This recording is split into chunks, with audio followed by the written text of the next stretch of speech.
শয়তানের মুখমণ্ডল আর শরীরের বাকি অংশ ছাগলের লোমে আবৃত। পিঠে আগুনের পিণ্ড বেঁধে নেচে গিয়ে সবার মন জোগাচ্ছে একদল তরুণ। স্থানীয় সময় শনিবার স্লোভেনিয়ার শহর গরিকেনে আয়োজন করা হয় ক্রামপুরুষ প্যারেড। প্রতি বছর ক্রিসমাসের আগে উদযাপন করা হয় ইউরোপীয় এ লোক ঐতিহ্য।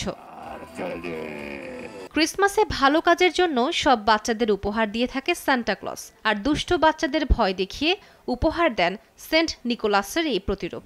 বহুরূপী এই সাজে পিঠে জ্বলন্ত অগ্নিপিণ্ড নিয়ে বাচ্চাদের ভালো কাজে উৎসাহিত করেছেন সবাই। তাদেরই একজন মার্ক রাকোভেক।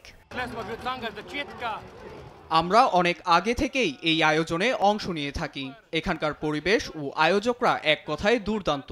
প্রতি বছর আমরা এই সময়টার জন্য অধীর আগ্রহে অপেক্ষা করি। বলতে গেলে আমরা খুবই উচ্ছ্বাসিত। রাকোভেক গেল 11 বছর এই আয়োজনের অংশ। তার মতে, লোক সংস্কৃতি বাঁচিয়ে রাখতে আয়োজনটি খুবই গুরুত্বপূর্ণ।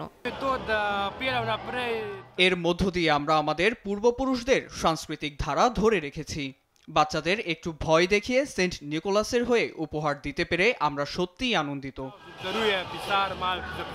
কুৎসিত সাজ এই আয়োজনের মূল আকর্ষণ, যা আকৃষ্ট করে অঞ্চলের প্রতিটি মানুষকে। প্রতিবেশী দেশ অস্ট্রিয়া, ক্রোয়েশিয়া, ইতালি, এমনকি জার্মানি থেকেও ক্রামপুরুষ উদযাপন করতে আসেন অনেকে। নিউজ ডেস্ক, দেশ টিভি।